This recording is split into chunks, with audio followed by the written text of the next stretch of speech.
많은 은혜를 받으시기 바랍니다. 다른 사람에게 비판을 받고 싶은 사람은 아마 없을 것입니다. 인간관계에 유독 어려움을 겪거나 혹은 인간관계를 잘 못하는 사람들이 내가 뭘 어떻게 해야 될지를 잘 모르는 경우들이 많습니다. 그러니까 다른 사람에게 뭘 어떻게 해야 되고 또 뭘 하지 말아야 될지, 그러니까 나는 잘하고 싶은데 그게 잘 안 되는 거예요. 그걸 모르는 겁니다. 그런 경우에 인간관계를 잘 하고 싶어도 잘 안 되는 경우들이 많죠. 근데 여기 답은 간단합니다. 내가 싫은 건 다른 사람도 싫은 거고 내가 좋은 건 다른 사람도 좋은 거죠. 물론 이것도 깊이 들어가면 나는 싫은데 또 다른 사람은 그걸 좋아할 수도 있고 또 나는 좋은데 다른 사람은 또 그걸 싫어할 수도 있습니다. 그러나 보편적으로 일반적으로 내가 싫은 건 다른 사람도 싫은 거예요. 그렇게 생각을 해야 됩니다. 이를테면 우리가 보편적으로 좋아하는 게 뭐가 있습니까? 나만 좋아하는 거 말고. 그러니까 우리는 항상 나를 생각하면 안 되는 거예요. 전체를 생각해야 됩니다. 전체를 생각할 때 보통 사람들이 보편적으로 누구나 다 좋아하는 거. 뭐 이렇게 고민을 하세요? 돈이죠, 돈. 네, 돈 싫어하는 사람 맞습니까? 세상에 돈 싫어하는 사람 있어요? 돈 싫어하는 사람은 아무도 없어요. 돈은 누구나 좋아합니다. 그죠? 그러니까 나는 돈을 좋아해요. 그럼 다른 사람은 어떻겠습니까? 다른 사람도 좋아해요.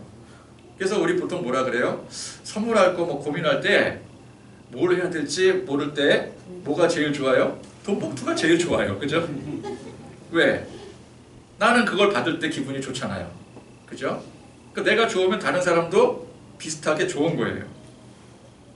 또 권사님 말씀하신 것처럼 칭찬받고 격려받는 거, 이거 싫어하는 사람 있습니까? 누구나 좋아하겠죠? 그러면 내가 좋으면 다른 사람도 그게 똑같이 좋은 거예요. 그럼 우리가 어떻게 하면 돼요? 다른 사람한테 자꾸만 칭찬하고 격려해주고, 그리고 아까 뭐 좋아한다 그랬어요? 돈 좋아한다 그랬으니까 돈 좀 쓰고. 그러면 인간관계가 요 두 가지만 잘해도 나빠질 게 없어요. 사실은. 그죠? 또 누가 막 스토킹 수준으로 간섭을 하거나 막 비판을 하면은 어떻습니까? 다른 사람이 나한테 자꾸, 이게 한두 번 정도지, 자꾸 그냥 맨날 만나면은 자꾸 뭐 똑같은 거 얘기하고 막 지적하고 자꾸 그러면은 그거 좋아요? 싫어요? 싫죠? 그죠? 그러면 다른 사람도 어떻겠어요? 똑같이 싫은 거예요.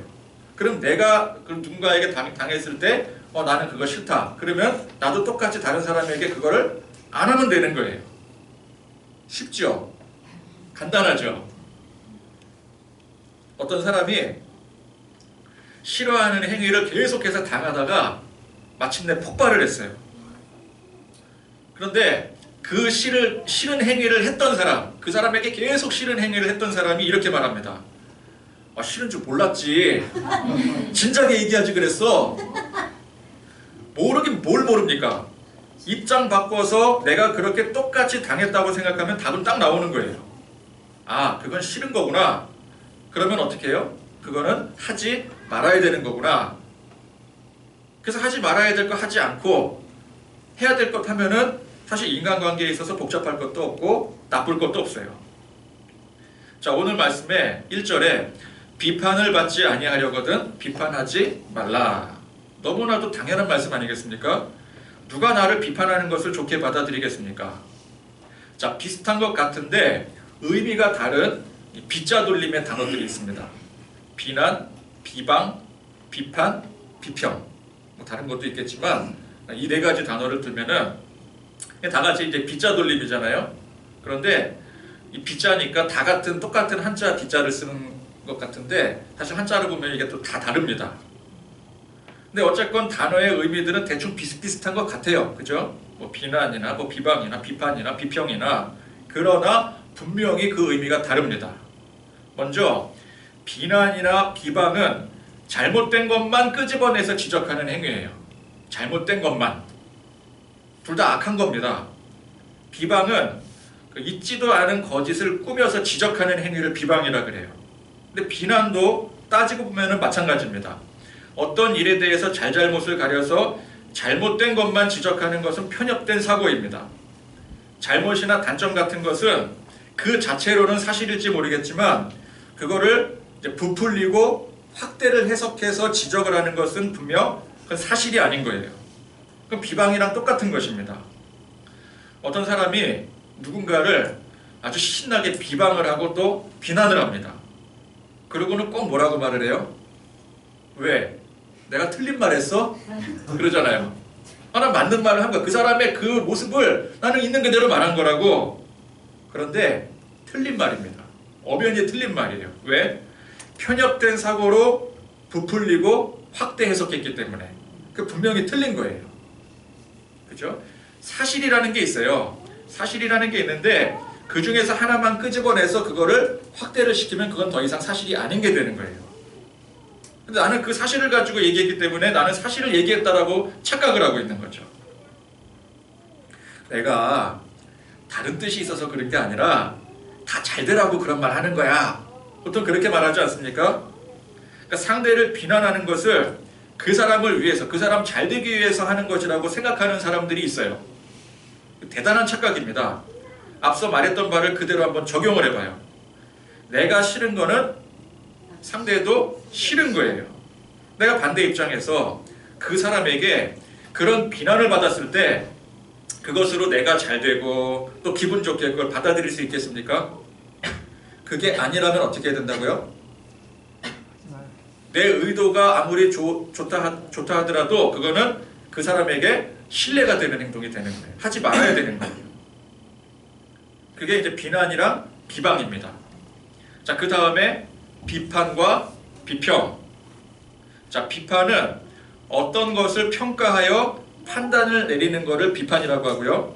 비평은 비슷하긴 한데 주로 이제 어떤 작품이나 또 사설 같은 것을 해설하고 평가하는 것을 말합니다. 그러니까 음악이나 예술이나 문서 같은 것은 비판이라고 하지 않고 뭐라 그래요? 비평이라고 하죠. 그러니까 객관적인 입장에서 평가를 한다라는 의미에서는 두 단어가 비슷하다라고 볼 수 있는데 비평은 그 대상이 주로 사람이 아닌 대부분 사물에 관한 것으로, 그러니까 이 비평에는 도덕적 기준 같은 옳고 그름의 판단이 없습니다. 예를 들어서 어떤 이제 미술 작품, 그림 같은 것을 비평을 하는데 그 그림의 그 작품의 어떤 특징들을 분석을 하고 그걸 말하지, 그걸 뭐 옳다 그르다 그렇게 말하지는 않잖아요. 도덕적으로 이게 옳다, 도덕적으로 이게 잘못됐다. 비평은 그렇게 말하는 게 아니에요. 그러니까 있는 그대로 이거는 이런 부분에서 이런 특징이 있고 저거는 저런 부분에서 특징이 있다. 근데 그렇게 말하는 게 비평이죠. 근데 비판은 무엇입니까? 옳고 그름을 판단을 합니다. 그래서 있는 그대로 잘한 것은 잘했다라고 평가를 하고 잘못한 것은 잘못했다라고 평가를 하는 게 비판이에요. 여러분, 요즘 한국 축구계가 들썩이고 있습니다. 지난 겨울에 아시안컵 이후로 국가대표 감독 선임 문제로 장장 5개월 이상을 질질 끌다가 이게 뭐 계속 구설수에 오르고 뭐 임시 감독을 뭐 누구를 세우느니 그러면서 이제 뭐 그 전력 강화 위원회를 구성을 해서 거기서 이제 외국인 감독을 선임을 한다. 그렇게 했다가 얼마 전에 갑자기 누군가의 단독 발표로 국내 감독이 확정이 돼 버렸어요. 그래서 그 문제로 인해서 그동안의 이 축구협회의 무능함, 잘못된 그 행정 관례 문제가 한꺼번에 폭발이 된 겁니다. 자, 이 사태에 대해서 축구계를 비롯해서 각종 언론 매체, 또 뭐 개인 또 방송하는 유튜버들, 뭐 정치권에 이르기까지 날선 비판들이 거세게 불타오르고 있어요. 자, 이때 비판이 무엇입니까? 비판. 지금까지 어떻게 이 정책을 해왔으며 그래서 무엇을 잘했고 무엇을 잘못했는지 있는 그대로 밝히고 판단하는 거. 이게 비판이에요. 전직 축구선수이자 지난 5개월간 이 협회 기술위원으로 활동했던 박주호라는 그 위원이, 박주호 이제 선수 시절에 국가대표 선수도 했었고요. 그 위원이 개인 채널에 그동안의 그 절차 과정, 자기가 이제 그 기술위원회에 있으면서 열심히 했었던 그 절차 과정에 대해서 있는 그대로 밝혔어요. 그런데 이것이 기폭제가 되어서 일파만파 확산이 된 것입니다. 그래서 지금 이제 논란이 되고 있는 거예요. 자, 이때 이 박주호 위원이 한 것이 바로 비판입니다. 자, 그런데 그렇게 밝혀진 대부분의 것들이 잘못된 것들이었어요.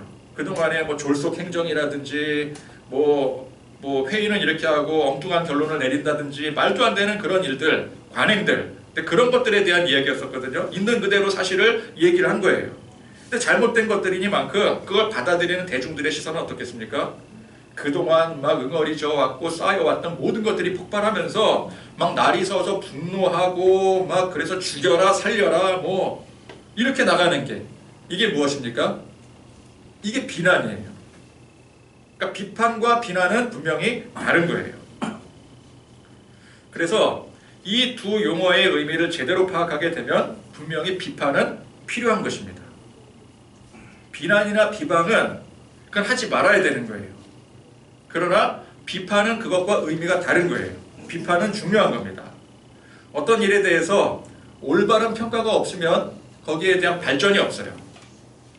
축구협회건 정치권이건 교회건 올바른 평가, 그에 대한 제대로 된 비판이 없다면 어떻게 발전을 할 수 있겠습니까? 그냥 유야무야, 뭐 술에 술 탄 듯, 물에 불 탄 듯, 대충 그냥 뭐 지금까지 해왔던 관례대로 혹은 뭐 어떤 개인의 욕심대로 그렇게 흘러가게 내버려 두면은 그 단체는 얼마 안 가 망하게 될 거예요. 자, 중세 카톨릭이 부패할 대로 부패해서 그냥 그대로 두면 망하기 일보 직전까지 가게 되었습니다. 여기에 옳고 그름을 판단하는 비판 혹은 비평이 없다면 어떻게 되겠어요? 그럼 망하는 거예요. 그대로 망하게 되는 거예요. 마틴 루터가 종교개혁을 일으킵니다.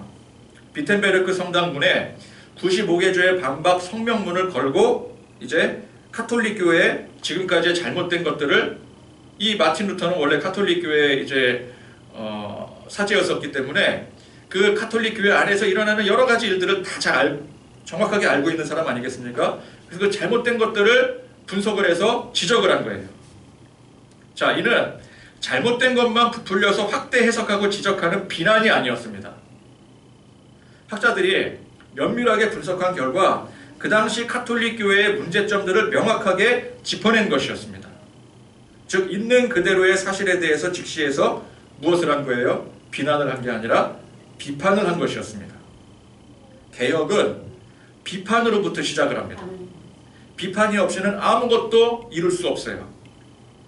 현재 한국교회가 아니 굳이 한국교회까지 갈 것 없이 우리 교회가 발전을 이루고 싶다면 먼저 진리 안에 올바른 비판부터 이루어져야 되는 것입니다. 뭐 누가 잘못했다고 뭐 면박 주고 뭐 잘못 지적하고 내쫓고 그러라는 게 아니에요. 그거는 뭐라고요? 그건 비난이고 비방이죠. 비판하라고 했더니 비판합시다 그랬더니 서로 막 패가 나뉘고 막 네가 잘못했어 아니야 네가 잘못했어 싸우고 쫓고 또 쫓기고 이러면 그거는 비판이 아닌 거예요. 그러니까 한국 축구계에 박주호 같은 사람이 날선 비판을 하고, 그러니까 연이어서 이제 뭐 박지성 같은 사람도 비판을 하고 이동국 같은 사람도 비판을 하고, 이게 비판이잖아요. 또 한국 교계에 루터나 뭐 쯔빙글리나 칼빈 같은 사람이 정당한 비판을 할 때에 발전이 있는 거예요. 물론 비판만 하면 안 되겠죠. 그 비판을 어떻게 해야 돼요? 잘 수용할 줄 알아야 됩니다. 제대로 수용하고 받아들일 줄 알아야 이제 서로가 쌍방에 발전을 이룰 수가 있는 것이죠. 자, 그런데 오늘 말씀에는 뭐라고 하고 있습니까? 비판을 받지 아니하려거든 비판하지 말라. 그러니까 예수님께서 비판을 하지 말라고 말씀을 하시네요. 그러면 제가 지금까지 얘기한 거 다 무슨 의미입니까? 무슨 소용이 있겠어요? 뭐 비판은 중요한 것이다, 비판은 비난과 분명히 다른 것이다, 아무리 얘기를 했어도 예수님께서 비판하지 말라 그러셨으면 그냥 그걸로 다 끝난 거 아니냐? 지금까지 무슨 헛소리냐? 뭐 그럴 수밖에 없는 상황 아니겠습니까? 그래서 오늘 말씀에 나온 이 비판이라는 단어를 우리가 제대로 분석을 해봐야 되는 거예요. 그러니까 의미적으로 볼 때는 비판이 중요한 거거든요. 근데 오늘 예수님은 비판하지 말라 그랬으니까 이걸 어떻게 해석을 해야 되느냐? 그래서 단어의 의미를 분석을 해야 돼요. 제가 뭐 굳이 막 그 단어 분석 잘 안 하잖아요. 근데 필요할 땐 합니다. 그래서 이제 이 비판이라는 단어를 원문 단어로 보니까 헬라어 동사로 크리노라는 단어를 써요. 크리노. 그러니까 이 단어는 뭐 구별하다, 결정하다, 정죄하다, 비난하다, 선고하다 등 여러 가지의 뜻을 의미를 가지고 있습니다. 그러니까 이 단어에 비판이라는 의미도 가지고 있기 때문에 우리말 성경에 비판이라고 번역을 해놓은 거예요. 자, 그러면 자, 우리는 이제 뭐 그 당시 사람들이 아니니까 이렇게 뭐 사전에 그 의미가 나와 있어도 정확히 이걸 어떤 의미로 쓰는지 뭐 잘 모를 수 있잖아요. 그럼 이걸 또 다른 성경에는 또 어떻게 해석을 했는가? 그러니까 영어 성경 우리 보면 또 이제 그 영어 성경도 이렇게 주로 이렇게 대조해서 보거든요. 그 영어 성경에는 어떤 단어로 번역을 하고 있는가 봤더니 이 단어를 저지, 심판, 판결이라는 단어로 번역을 하고 있습니다. 자, 우리말 비판과 영어 단어의 저지는 분명히 의미가 다릅니다. 비판은 있는 그대로의 사실을 분석하고 판단하는 거예요. 그러나 그것을 가지고 어떤 결정을 짓고 판결을 내리는 것은 아니에요. 비판은. 그러니까 마틴 루터가 95개 주의 반박문을 걸고 종교개혁을 일으켰을 때 분명 그는 카톨릭 교회 내의 잘못을 지적을 했습니다. 그러나 지적을 한 것이지 그 스스로가 카톨릭 교회에 대해서 어떤 결정을 내린 것은 아니에요. 판결을 내린 것은 아니에요. 심판을 한 것은 아니에요. 지금 상황이 이러하니, 지금 우리 종교적인 상황이 이러하니 우리는 이 상황을 바로 잡아야 됩니다. 그렇게 자기 신념을 내세우고 나간 것이지 비판을 한 사람이 저지먼트, 재판관이 되는 것은 아닌 거예요. 자, 이 차이를 아시겠습니까? 비판은 있는 그대로의 사실을 말하는 거고 재판은 뭐예요? 판결을 내리는 게 재판인 거예요. 그러니까 비판과 판결은 다른 거예요. 그러므로 오늘 말씀의 원문인 이 크리노라는 단어는 물론 이 안에 비판의 의미도 가지고 있지만 문맥상으로 볼 때 비난, 정죄, 심판의 의미를 더 크게 갖는다라고 볼 수가 있는 것입니다. 그러니까 잘못된 것을 스스로 판단을 해서 그 잘못을 영어 성경의 저지, 심판의 의미로 정해버리는 거예요. 그러니까 정죄의 의미에 또 가까운 것입니다. 정죄. 그러니까 여러분 비판이라는 용어를 심판이라는 용어와 착각을 하면 안 돼요. 우리는 잘잘못을 분석하고 가리고 판단을 하되 그것을 가지고 심판을 하면 안 됩니다. 심판은 누구의 몫이에요? 그건 우리의 몫이 아니라 하나님, 예수님의 몫이에요. 정죄나 심판의 의미로 생각해서 비판하지 말라고 하는데 그건 엄밀히 말하자면 비판이 아닌 거예요. 자, 이를테면 노회나 혹은 이제 뭐 교회 같은데 이제 회의를 하지 않습니까? 회의를 할 때 정당한 비판이 필요합니까? 필요 없습니까? 정당한 비판이 있어야 회의가 되는 거예요. 회의는 서로가 의견을 제시하고 서로 어떤 잘잘못에 대해서 이야기를 해야 돼. 그게 비판 아니겠습니까? 정당한 비판을 해야 돼요. 그런데 회의를 주재하는 이 목사나 혹은 회장이 이렇게 말할 수 있어요. 감히 결정하는 것에 대해서 비판하지 마라. 그런 경우도 여러분 많이 보셨죠? 권위주의적인 교회나 어떤 그런 단체에서 특히 교계 단체에서 비판하지 말라 그러잖아요. 자꾸 비판하지 마세요. 회원, 뭐 거기 누구 회원 비판하지 마세요. 막 이럽니다. 앞에서 회의를 주재하는 사람이 그냥 따르라고 엄포를 놓곤 하죠. 자, 그런데 그것이 정죄나 심판을 했다면 그 사람이 막 정죄하고 막 심판을 했어요. 그러면 그렇게 하지 말라고 반응하는 게 맞을지 모르겠지만 순수한 비판을 그렇게 엄포를 놓고 봉쇄하는 것은 옳지 않은 거예요.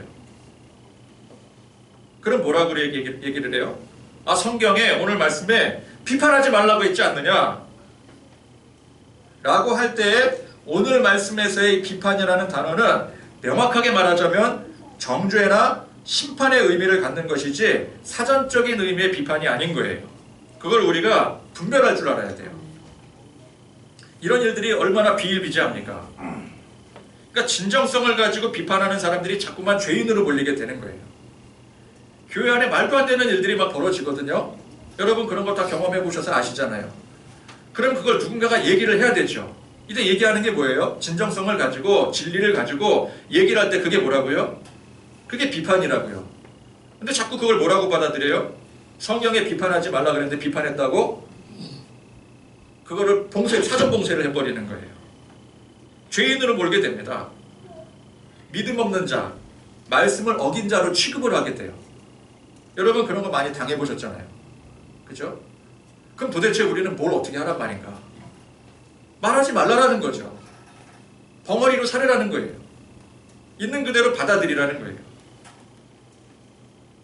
그러니 영문 모르는 대다수의 사람들이 교회 안에서 비판은 절대 하면 안 되는 거구나, 비판은 나쁜 거구나, 그렇게 오해를 해서 결국 온갖 비리와 부패가 난무해도 무조건 입을 닫고 그걸 다 감수해야 되는 걸로 그렇게 이해하고 받아들이게 되는 거예요. 그게 믿음인 줄 아는 거죠. 그게 올바른 신앙인 줄 잘못 이해하고 받아들이게 되는 것입니다. 그러니 어떻게 돼요? 갈수록 부패의 온상이 되어가고 발전이 없이, 진정한 개혁이 없이, 그러다가 어떻게 됩니까? 결국 망하게 되는 거죠. 결국 망하는 거예요. 자, 그래서 다시 정리를 하자면, 좀 막 벌써 헷갈려 하시고 도대체 이게 무슨 말인지 잘 모르겠는데요, 그러시는 것 같아서 정리를 하자면, 자, 비판이라는 용어의 사전적 정의, 사물이나 어떤 일의 옳고 그름을 판단하여 밝히거나 잘못된 점을 지적하는 행위로서 이것은 있는 그대로의 사실을 직시하고 밝히는 것이지 그에 대해서 죄를 묻거나 정죄하거나 심판하는 행위가 아니다. 이걸 우리가 분명히 알아야 돼요. 또한 오늘 말씀에 비판이라고 하는 이 단어는 원어의 그 의미 안에 비판의 의미도 포함되어 있기 때문에 이 단어로 번역을 한 것이 아쉬움은 있지만 잘못된 것은 아니에요. 그러나 분명히 아쉬워요. 그러니까 외국 사람들은 별로 아쉬울 게 없는데 우리는 이 비판이라는 단어로 번역을 해놨기 때문에 굉장히 헷갈리게 오해의 소지가 있게 되는 거예요. 근데 또 잘못 번역했다고 볼 수도 없는 거거든요. 왜냐하면 그 원어 단어에 이 의미도 들어가 있기 때문에. 그러니 분명 오해의 소지가 크기 때문에 이 의미를 바르게 정리를 해야 되는 것입니다. 즉 오늘 말씀의 비판이라는 단어는 우리가 익히 쓰는 사전적 의미라기보다는 정죄, 심판의 의미로 이해를 해야 되는 거예요. 자, 여기까지 이해가 되셨죠? 이것도 뭐 이해 못하시면은 그냥 뭐 넘어가야 되는 거고, 아니면 이제 뭐 따로 저한테 이렇게 DM을 주시면은 따로 답변을 해드려야 되는 거지 뭐 전체적으로 할 수는 없는 것 같아요. 자, 이에 대한 오해 때문에 유독 한국교회 안에서는 비판이라는 용어를 굉장히 부정적으로 받아들이게 됩니다. 이게 결정적으로 이 단어 때문에 그런 거예요. 그러니까 지금 제가 이 설교를 해도 여러분들이 헷갈려 하시는 이유가 뭐냐면은 그동안 우리는 교회 안에서 비판하면 안 된다라고 주입식으로 교육을 받았기 때문에 이게 헷갈려지는 거예요. 근데 원래 비판이라는 의미는 나쁜 게 아닙니다. 그걸 알아야 돼요. 근데 교회 안에서 자꾸 나쁜 것으로 여기는 거예요. 비판하지 말라, 대들지 말라, 그런 의미로 사용을 해요. 그러니까 우리는 비판은 안 돼, 비판은 나쁜 거야, 그렇게 우리 사고 안에 그게 정착이 되어 있다 보니까 비판은 나쁜 거 아니야? 근데 비판은 또 좋다 그러니 좋은 건지 나쁜 건지 잘 모르겠네, 헷갈리게 되는 거예요. 그러니까 그거는 이제 교회 안에서의 오해인 것입니다. 그러니까 비판하면 믿음 없는 사람 취급당하잖아요. 그죠? 비판하지 말라. 저도 이렇게 청년 때요, 굉장히 골치 아팠거든요. 난 뭔가를 좀 비판을 해야 되겠어. 왜? 잘못된 관행들이 너무 많거든요. 성경을 자기 멋대로 막 해석해서 가르치고 그러는데 바로 잡을 건 바로 잡아야 되지 않겠습니까? 그럼 그 바로 잡는 게 뭐예요? 그게 비판이거든요. 학교에서는 뭐라고 가르쳐요? 제대로 된 비판을 해야 된다. 그래서 뭐 주입식 교육이 아니라 토론식 학습이라 그러잖아요. 같이 회의하고 주제하고, 그걸 뭐라 그래요? 그걸 비판이라 그러는 거예요. 근데 교회 안에서 자꾸 비판하지 말라 그러고, 제가 뭐 이렇게 얘기를 해갖고 이건 잘못된 거 아닙니까? 그럼 믿음 없는 사람이라고 막 욕하고 손가락질하고 나가라 그러고, 괴로운 거죠. 성도들이 괴로워하는 거예요. 그런데 또 교회 안에서는 그렇게 비판하면 안 되는 것 같고, 안 된다 그러고, 믿음 없는 사람 취급당하고. 그런데 여러분, 따지고 보면은 우리 개혁주의의 근본이 비판에서부터 시작됩니다. 마틴 루터가 잘못된 카톨릭을 어떻게 했어요? 비판을 했어요. 그 훨씬 이전에 사도 바울이 유대교의 잘못된 율법주의를 어떻게 했어요? 비판을 했어요. 예수님께서도 율법주의자들을 얼마나 비판을 하셨습니까? 다시 제가 강조하지만 올바른 개혁은 올바른 비판에서부터 시작이 되어지는 것입니다. 자, 그러나 그렇다고 해서 비판이 좋은 거니까 무조건 비판해야 된다. 비판 열심히 하자. 그 얘기가 아니에요. 비판을 하되 제대로 된 비판을 해야 되는 것입니다. 사심 없이 편협된 기준 없이 올바른 판단으로 명확한 비판을 해야 되는 거예요. 그래야 비판이 성립이 되는 거예요. 자, 비판이라고 했는데 이게 조금만 틀어지면 비판이 뭐가 돼요? 비난이 되어버려요. 이거는 뭐 한 끗 차이에요. 한 끗 차. 한자 차이예요. 마찬가지예요. 내가 비판이라고 했는데 이게 조금만 틀어지면 그 비판이 비난이 되어버려요. 잘잘못을 따져서 그걸 가지고 심판하고 정죄하면은 그것은 더 이상 비판이 아닌 것입니다. 문제는 사람들이 비난이나 비방을 해놓고선 그걸 비판으로 착각을 한다는 거예요. 자, 성경에 판단하지 말라고 하는 것은 정죄하지 말라, 심판하지 말라라는 뜻입니다. 판단하지 말라 그러잖아요. 설교자가 말씀을 명확하게 분석해서 무엇이 옳고 무엇이 틀린지 판단하고 선포를 해야 됩니다. 그런 기준 없이 무조건 옳다, 무조건 잘했다 그렇게 해야 되겠습니까? 그런데 이 판단이 조금만 엇나가게 되면 무엇이 돼요? 이게 정죄가 되는 거예요. 비판을 한다고 했는데 그게 다른 사람이나 교회에 대한 비난이 되어버리는 거예요. 그러니 비판을 하되 함부로 비판하면 안 되는 겁니다. 이게 굉장히 조심스러운 거예요. 애초에 어떤 일에 대해서 무엇이 옳고 무엇이 그른지 명확하게 판단한다는 것 자체가 어려운 일이에요. 그죠? 그러니까 사전적 의미에서는 명확하게 판단을 해서 비판을 하는 것은 옳은 일이다 그러지만 문제는 뭐예요? 우리가 그렇게 명확하게 판단할 수 있느냐라는 것이죠. 그게 어렵다라는 거예요. 그러니까 비판 자체가 어려운 거예요. 비판이 조금만 잘못되면 비난이 되고 정죄가 되어버리는 거예요. 비판이라는 용어가 원래의 의미는 좋은 것인데 왜 유독 부정적인 의미로 받아들여집니까? 사람들이 비판이라고 해서 하는데 그게 대부분 원색적인 비난이나 혹은 정죄에 그치기 때문에 그런 거예요. 누구나 다 바울처럼 혹은 루터처럼 칼빈처럼 올바른 비판을 할 수 있으면 얼마나 좋겠습니까? 그러나 대부분의 사람들이 비판이라는 허울을 뒤집어 쓰고는 오늘 말씀에서처럼 형제의 눈 속에 티는 보고 내 눈 속에 있는 들보는 보지 못하는 오류를 범하게 돼요. 그래서 결국은 비난이 되고 정죄가 되고 마는 것입니다. 여러분, 형제의 눈 속에 있는 티를 보면서 내 눈에 있는 들보는 보지 못하는 건 이거 비판이 아닙니다. 이게 바로 비난이요, 비방이요, 정죄인 것이고 오늘 말씀에 이를 뭐라 그래요? 외식하는 자라 그랬어요. 이게 바로 외식인 것입니다. 자, 비판을 받지 아니하려거든 비판하지 말라고 했습니다. 이 의미가 사전적 비판이 아닌 정죄나 심판의 의미라면 더 이해가 쉽죠. 누가 나를 정죄한다. 그거 좋아하는 사람이 있겠어요? 누가 내 잘못을 가리켜서 심판하려고 들면은 나는 그 사람에게 어떤 생각이 들겠습니까? 뭐야? 지금 해보자는 거야? 그래, 나 잘못한 거 있다 이거야. 너는 잘못한 거 없어? 그럼 서로 이제 대립하게 되는 거예요. 정죄는 그래요. 그죠?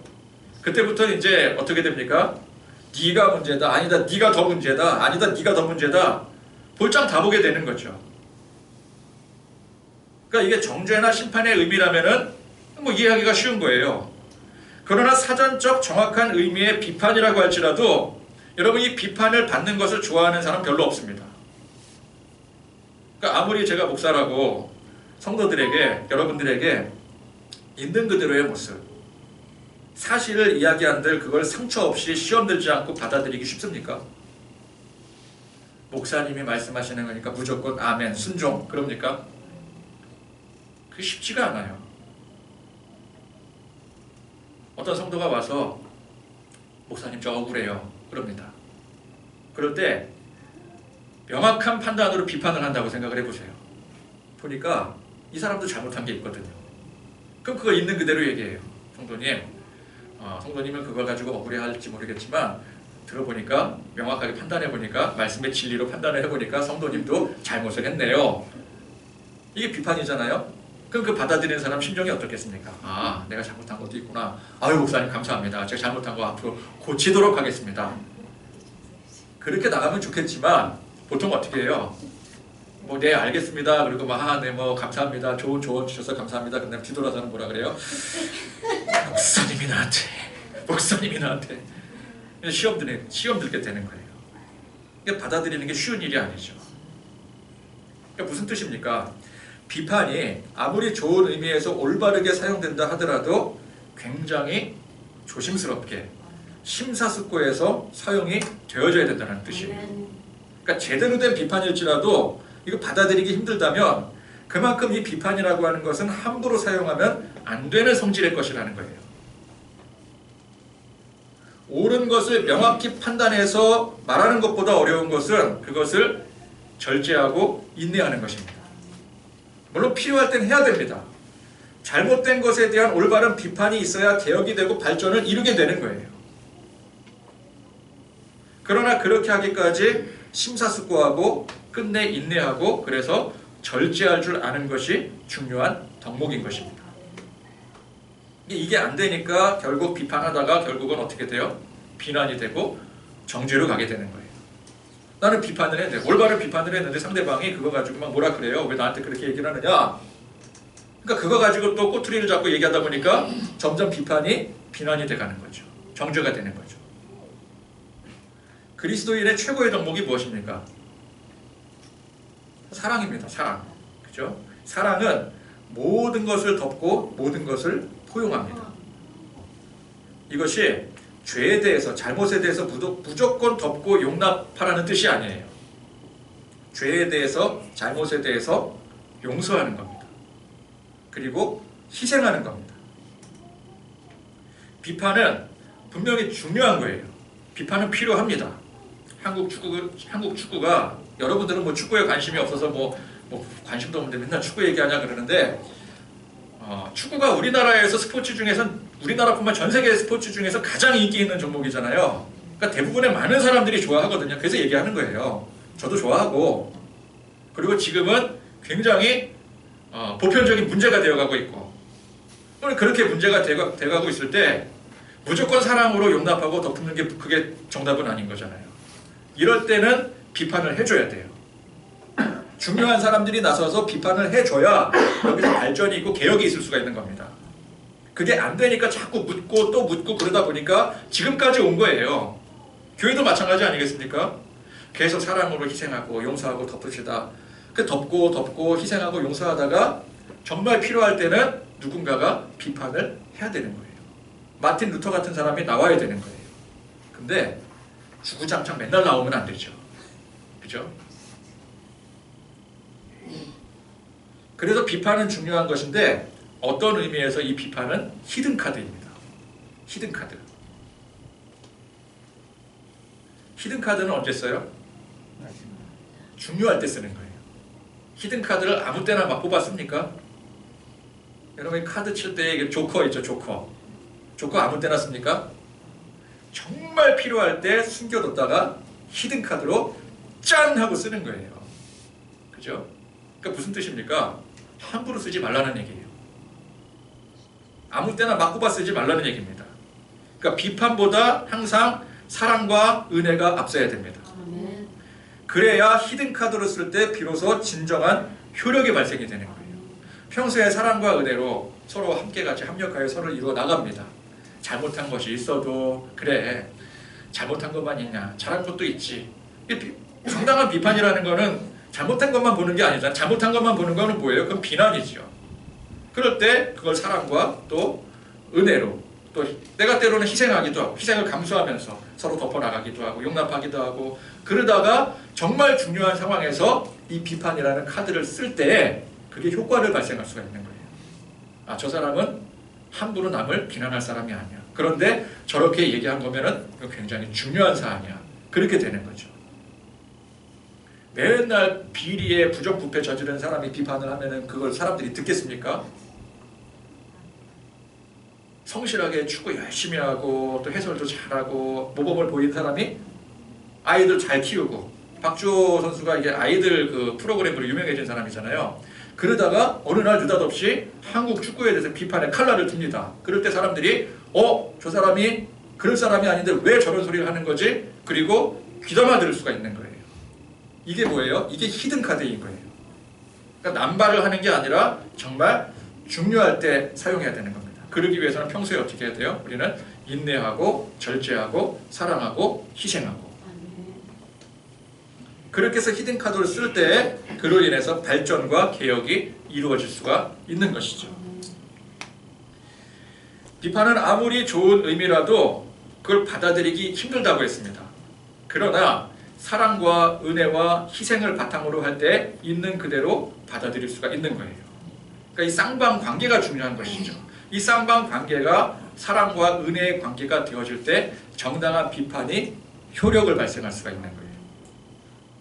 그러니까 그리스도의 사랑 안에서 올바른 비판을 할 줄 알고 또 그것을 잘 받아들일 줄 알 때 그것이 은혜가 되고 성장과 발전이 되는 것입니다. 합력하여 선을 이루어 나가게 되는 것이죠. 사랑과 절제와 인내를 통해서 이 비판이라고 하는 좋은 히든 카드를 적재적소에서 잘 사용하실 줄 아는 그런 저와 여러분들이 되시기를 바랍니다. 그것이 자칫 비난과 비방이 되고 정죄와 심판이 되지 않도록 오늘 이 말씀을 우리가 잘 이해하고 받아들여야 됩니다. 그래서 우리 모두가 주 안에서 예수님의 참된 가르침 안에서 합력하여 선을 이루어 진정한 하나됨을 이루어가는 거룩하고 복된 교회가 되기를 간절히 축원드립니다.